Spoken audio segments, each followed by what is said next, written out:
Hey everybody. Okay, we're gonna do some more on the Fiero today, on the Daily Driver Fiero. So let's take a quick look at what we got. No, you're not bringing home another piece of junk.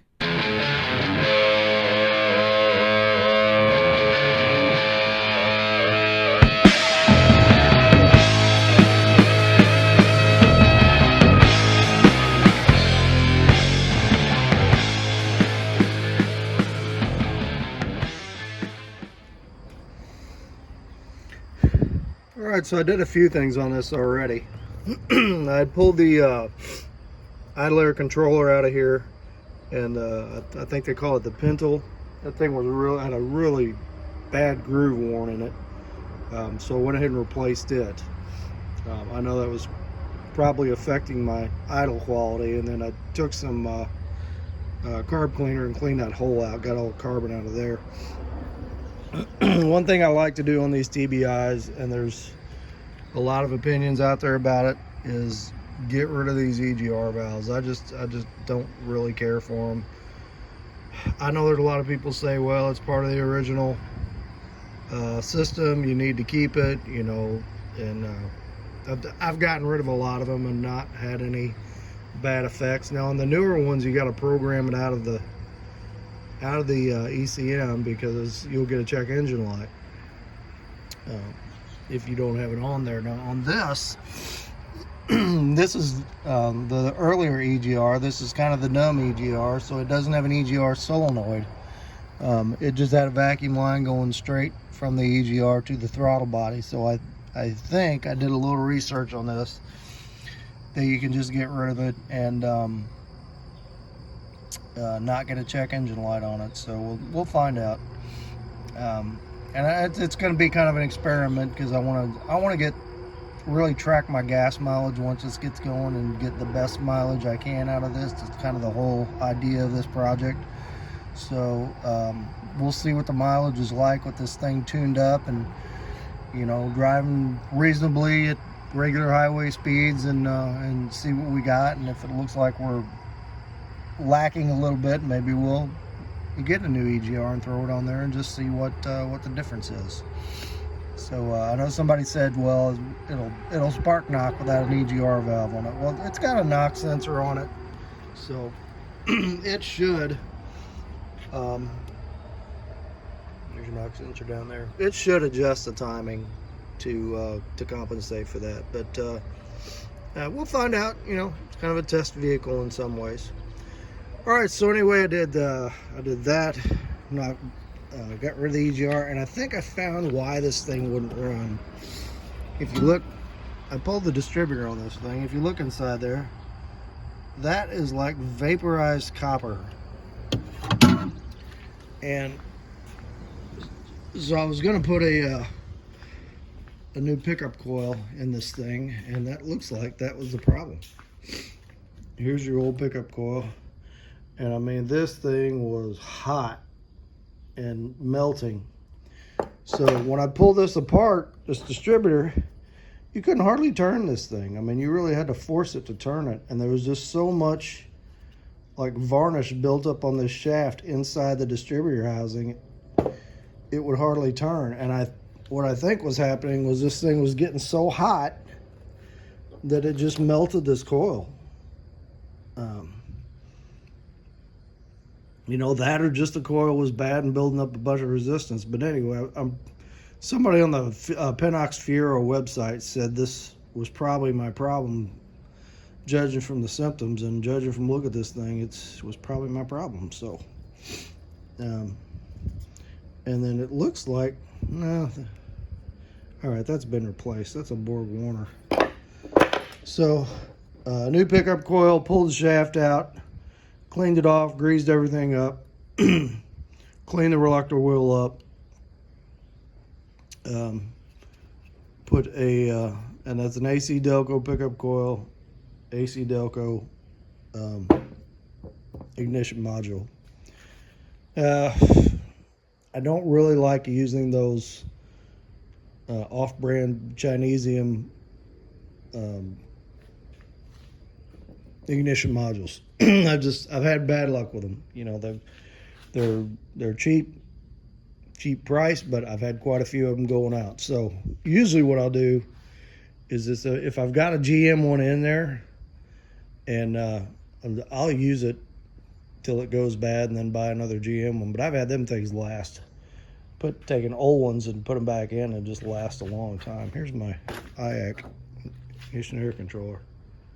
You can see that groove. Yeah, this thing was worn.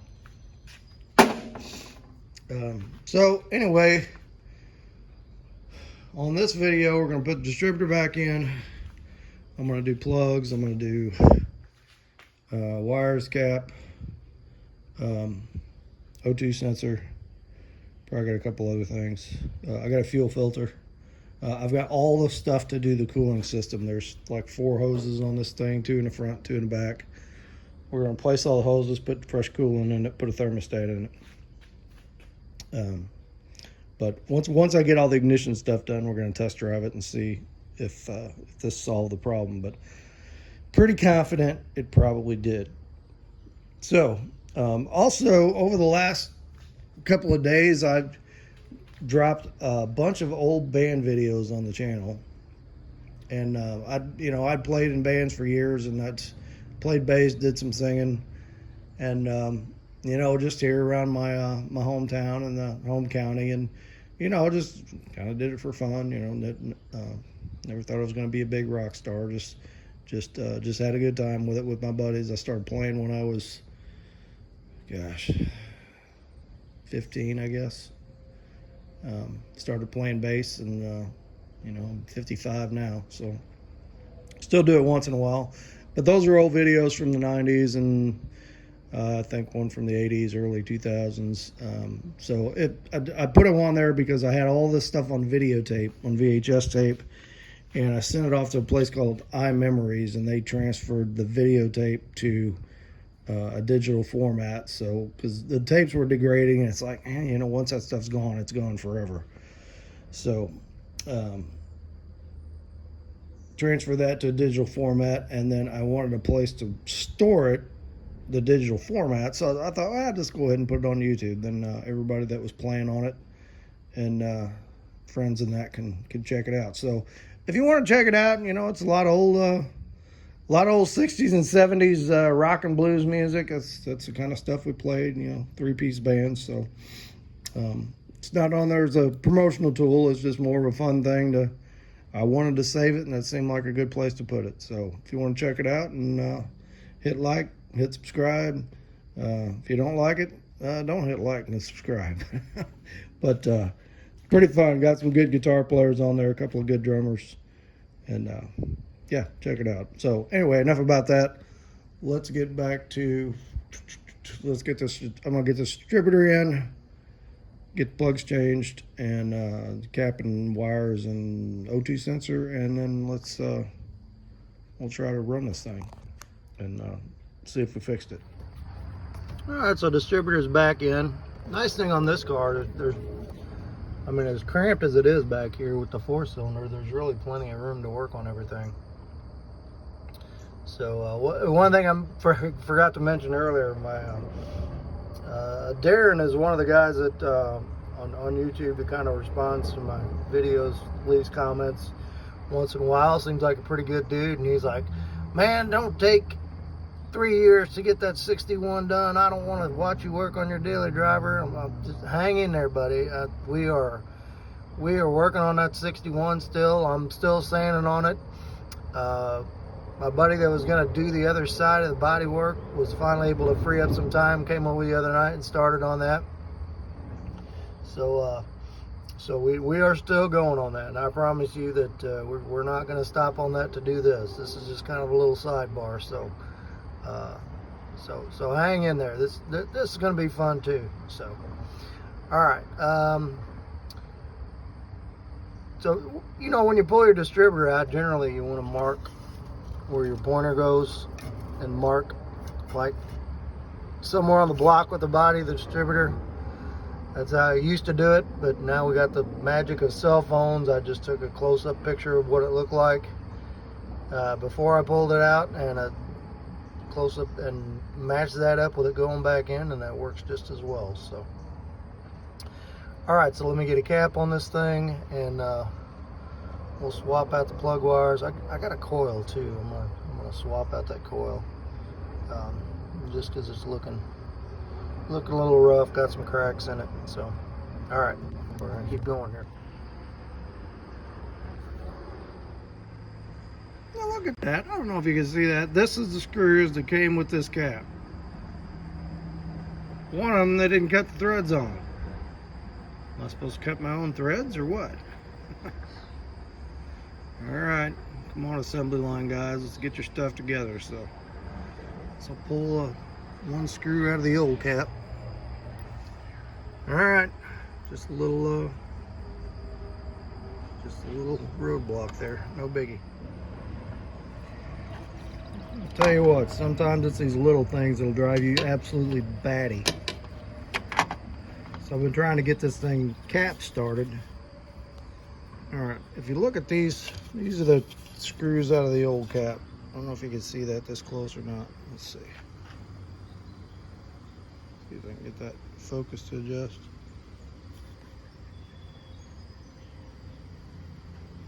Anyway, there's a little starter tip on that screw. The threads don't go all the way to the end. It goes to like just a little tip that's a little smaller to get it down in that tiny hole and get it started.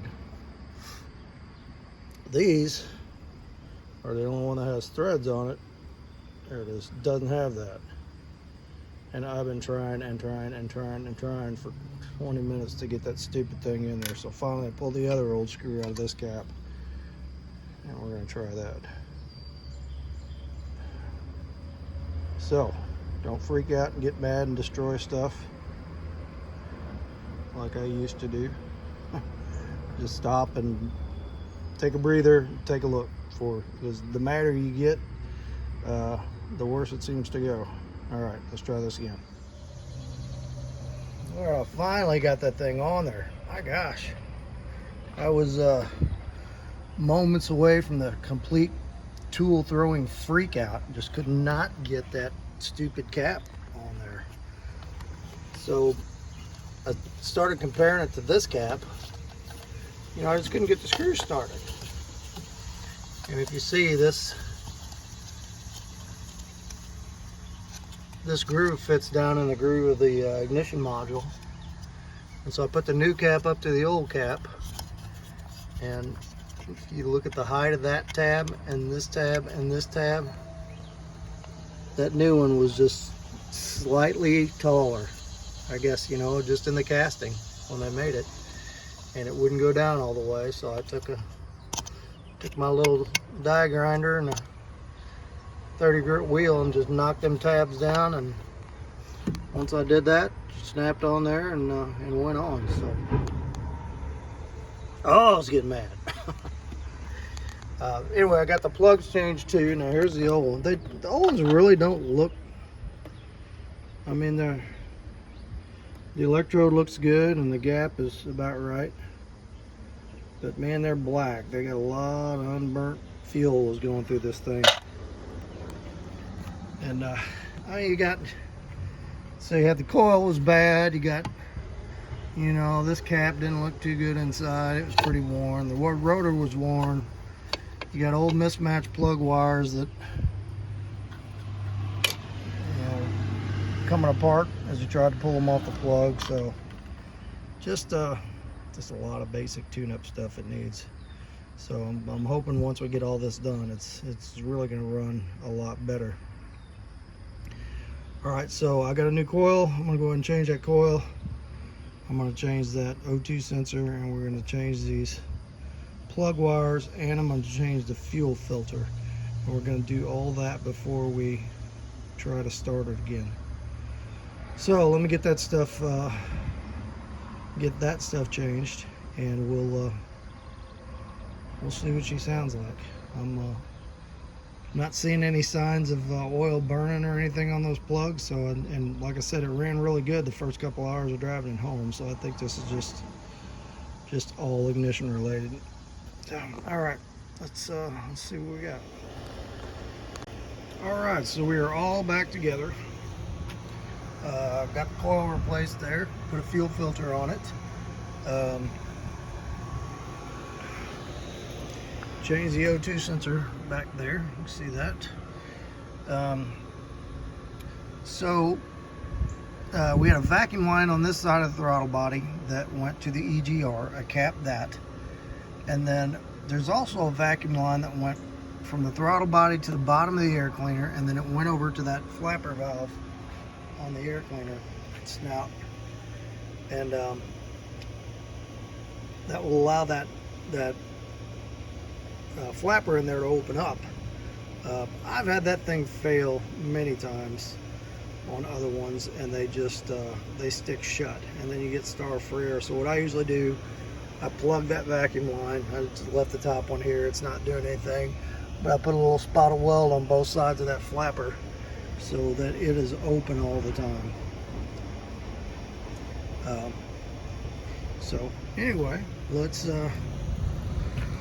try and fire this thing up and see if it sounds any better than what it did. I mean, this thing would not even idle the other day when I tried to start it. So let's see what we got.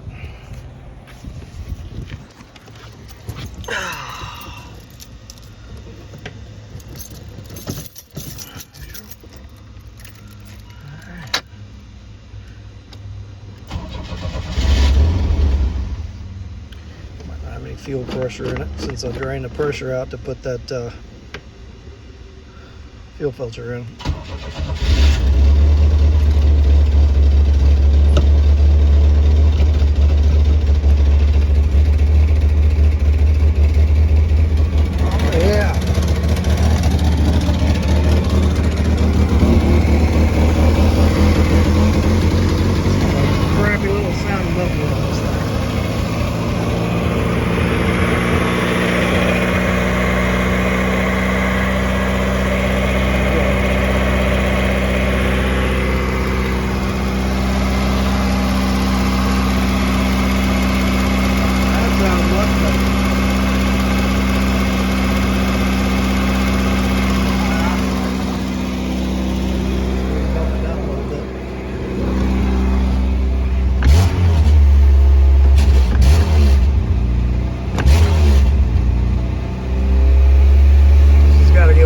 It's going to come out of high idle, but it actually runs now. It wouldn't even run before. Come on, baby.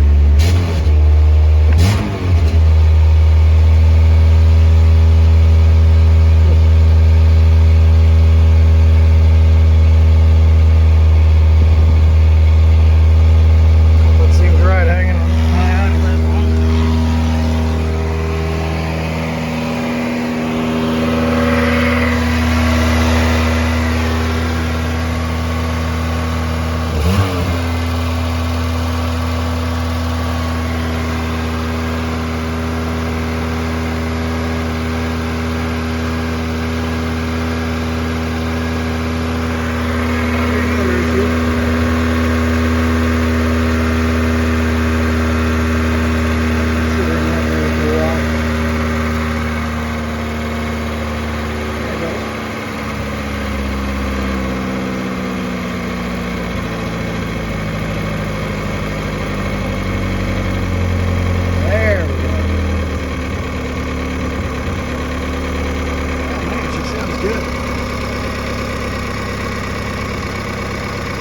Much better.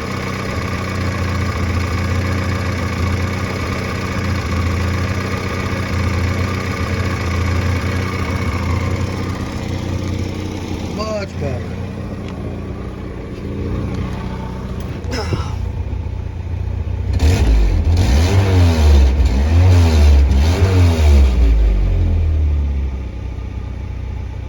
Yep, idling right about 800, right about where it should.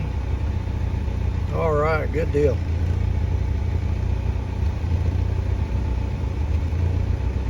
Okay, well, we might do a test drive here in a little bit.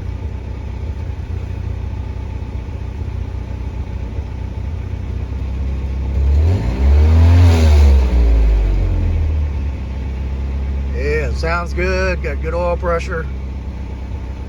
Okay, so if test drive goes okay, then I think we're at the point. All we got to do is the stuff for the cooling system and get the AC going on it. So I'll find a place to rig a camera up. We'll take a little drive here in a bit. All right, so let's take this thing for a drive. See if it's any better.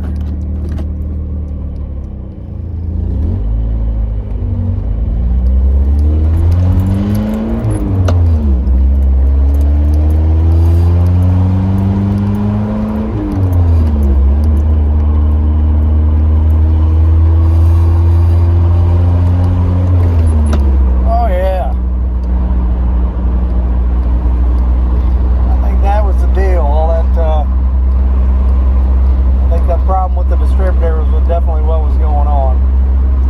Much smoother. I can feel all 92 of them whopping horsepowers now. But definitely got to get this air conditioner fixed, because man, it is hot. And I work in an office, so I can't drive this thing to work with no AC, show up at work all full of sweat with my hair blowing all over the place. Doesn't bother me on weekends or from just cruising around, but can't do it at work. Woo! She's fast, folks.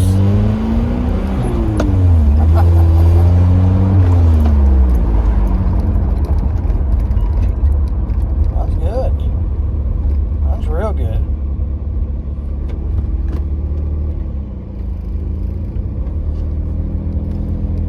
Power steering on this thing, which I kind of like, really. It's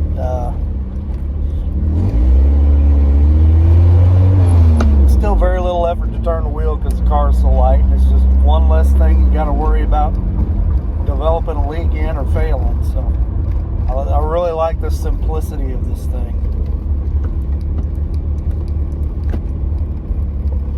And I want to do some videos on, let's see what kind of gas mileage we can get out of this thing. And so there was like an original, I think it was Car and Driver, Motor Trend, one of the magazines did a review of this thing in '86 when it came out, and there's like a little video of it on YouTube, and it said that they rated the thing at like 40 miles a gallon on the little 4-cylinder one. Which, I don't know if we'll get that out of it, but I'm curious to see what we will get out of it.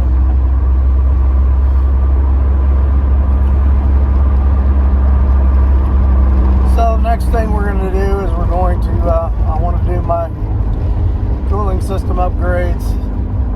Just change all the hoses, change the thermostat, fresh coolant, and because some of those hoses are pretty brittle looking, and some of those hose clamps are really old looking. It's the old wire type hose clamps. So just try to address all those little points of failure before we hit the highway on a daily basis with this, because like I said, I got about 45 miles, I guess, 40 miles to work every day, and then coming home I'll hit some traffic sometimes. So oh yeah, this is much better. Smooth.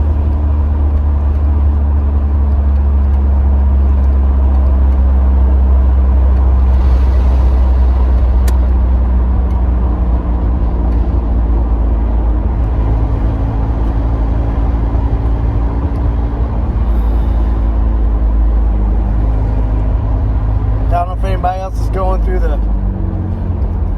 heat wave right now. We're kind of in the midst of it. It's you kind of get used to it after a while. It's 103 here today.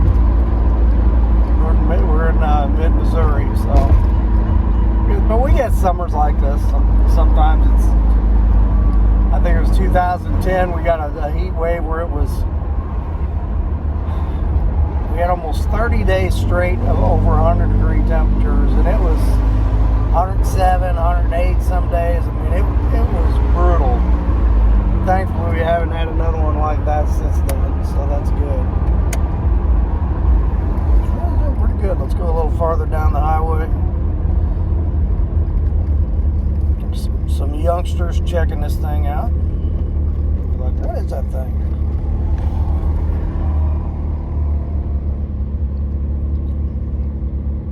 But it's running good. I better quit saying that. It's gonna hear me.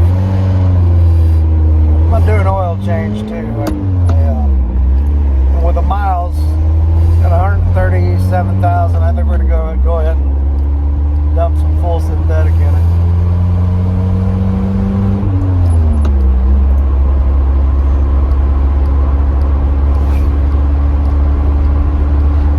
Yeah, all our little parts changing really made a difference.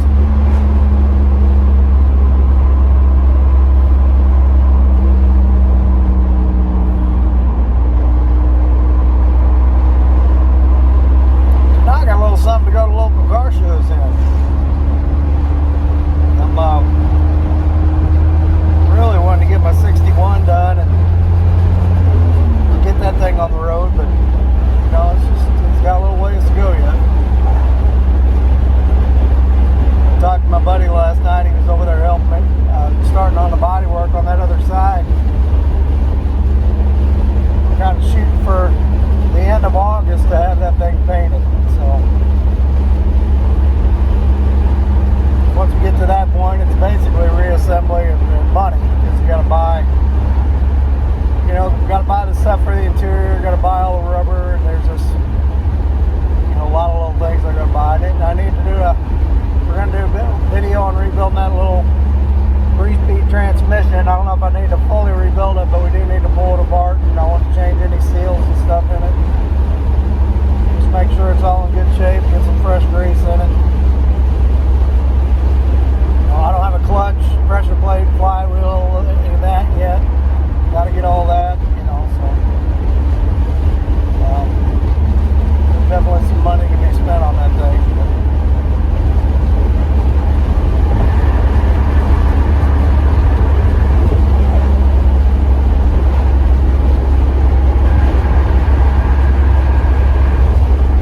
I'm kind of surprised by how roomy this thing is too. I mean, you look at how small these are and low to the ground, and you think you're going to be crammed in here. I mean, you got to kind of squat to get in the thing, which I'm pretty short anyway. But you know, once you're in here, there's actually lots of leg room, and they give you a nice little place to put your clutch foot.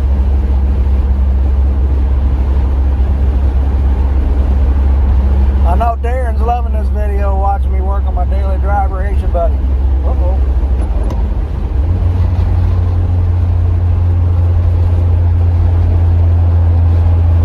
Man, did this thing just die on me?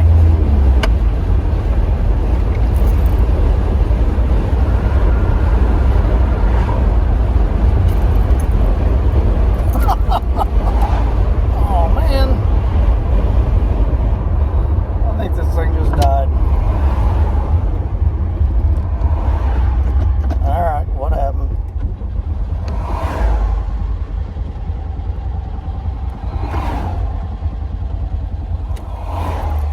Okay.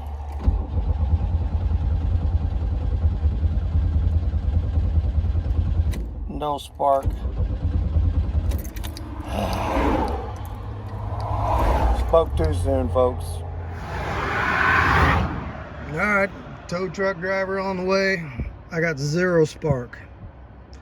No idea what happened. Everything's new, you know. I guess it's possible that a brand new part went out.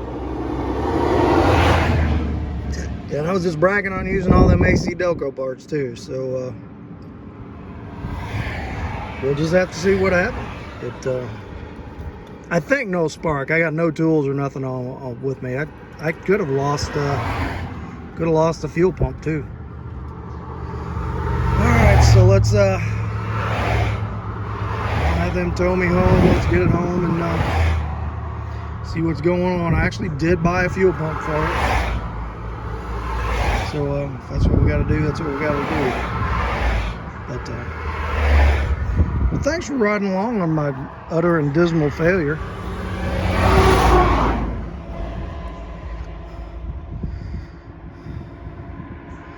So thank you, Lord, that I got people to pick me up and that I'm not stranded 100 miles from home, and that I can afford to fix it, whatever it is. So all right, we'll check back in as soon as we get this thing home, and we'll run a few tests on it and see what's going on. All right, got a tow truck on the way. Ought to be here in a few minutes, so we'll be all right. I'm starting to wonder if this thing might not have just run out of gas. You know, this guy I got it from told me that the gas gauge was off, that when it got to about a quarter of a tank, you had to fill it up. I never got below a half of a tank, but it's possible it was off even more than what I thought, and the thing might just be out of gas. So, but I'm only a couple miles from my house, and I got AAA. I'm gonna have them pull me home, and then we'll test that theory. That'd be kind of nice if that's all it was, and I'm just gonna have to schedule my fuel pump replacement and fix that dang gas sending unit while I'm in there. But I got no tools or nothing with me to check it, so we'll just have to figure it out when we get home. All right, I'll be here in just a minute. All right, so we got it home. I tried dumping a little gas down it. We have no spark whatsoever. And I just can't imagine why. So, much as I hate to, and as hard as this thing is to get on and off, I'll pull this distributor cap again and see what we got. First I thought like maybe I didn't get the coil wire on it, came unplugged or something. That's what it felt like. I mean, it just quit. There was no sputter, no nothing, just like you shut the key off. All right, let me shut this off a second. I don't know if you can see that. When I put the cap on, it pinched that wire. I'm wondering if it might have grounded against the distributor housing and killed my spark. I don't know. Alright, I'm gonna have to fix that and put it back together and try it. That's the only Mr. Obvious I see right now. Alright, so let's try that and see if that does any good.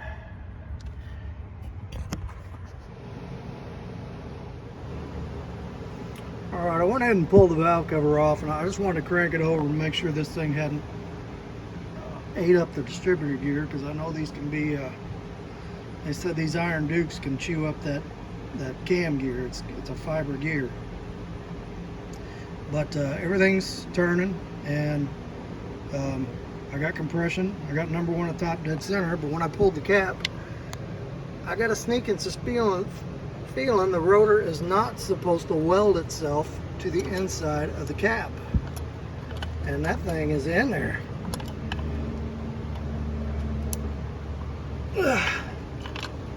So I wonder if it wasn't all the way down and it just wrecked itself. So I dug out the old cap and rotor, and let's swap this thing out and see if that makes any difference. Alright, not 100% for sure yet, but I think they might have gave me the wrong rotor. Because if you look at this fits in, where'd the cap go? So you got this groove in the cap, and when you're down in there, this fits really loose. And if you look, this collar is a little smaller than the one on here, and if you look in there, that thing just kind of welded itself in there. So I'm wondering if that was wrong, just the wrong rotor, or if it was made wrong and it was just tight in there. Alright, that's a weird one. Alright, let's throw it back together, see what we got. Alright, got it back together. Let's see if that does anything.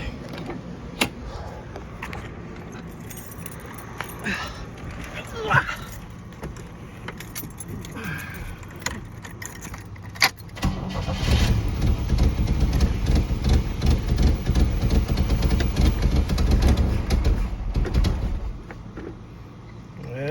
I don't want it to sound like that.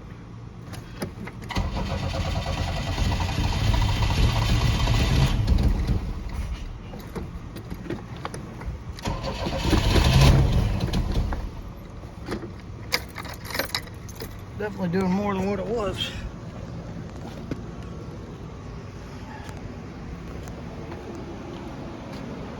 Okay. Alright.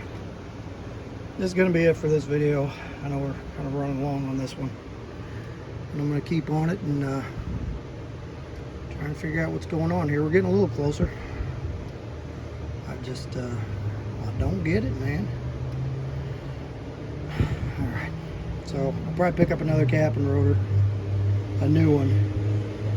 A good new one. This was a, you know, part of one of those kits. You get the cap, rotor, and plug wires and a whole bit. So evidently that one is no good. We're gonna figure out what's going on with this.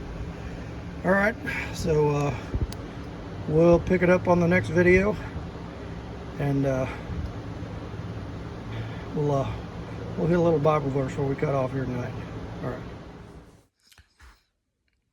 Morning, everybody. I just got up to get my coffee here, and Saturday morning, so I had a little time to think about this thing overnight, and I think I'm just going to go ahead and buy another distributor, because with pinching that wire in there and grounding out that that wire to the coil, I don't know, maybe if I damaged the ignition module or what, but I started to go buy another cap and rotor, and you look at the price of a new distributor, and it's not that much. So I think, since I'm planning on driving this thing every day, I think we're going to try that. So yeah, this kind of stuff can get frustrating. You know, it's been a while since I ran into a problem like this that gave me so many fits, but it happens. You know, all you car folks know that, and you just got to persevere and work your way through it. You know. So anyway, I thought, what does the good book have to say about perseverance? I thought that would be a good message for today. And I looked up several verses, and I found this one I like. This is in the book of James, chapter 1. This is verse 2 through 4. He says, "Consider it joy, my brethren, when you encounter various trials, knowing that the testing of your faith produces endurance, and let endurance have its perfect result, that you may be perfect and complete, lacking in nothing." Well, James must have bought a used Fiero, because that's pretty much how I feel about this thing. But no, truthfully, no matter what kind of trials we go through in our lives, you know, that's we just have to look to the Lord and persevere. You know, whether it's something minor like this, whether it's, you know, just you know, working on a vehicle, but it's he's talking more about, you know, major trials in your life. But regardless whether it's something big or something small, it's the answer is always the same: prayer and look to the Lord. So let's have a minute of prayer, and we'll end this. Father, just thank you for today. Thank you for another beautiful day out here, and just ask that you would be with everybody watching this video today, and just help us to enjoy your presence today, and to look to you when we go through any kind of trials, and to persevere in them, and know that regardless of the result, you'll work that out for your plan. And we thank you for your presence in our life, and we ask this in the name of your precious Son, Jesus. Amen. Okay, hit like, hit subscribe, and y'all have a good day.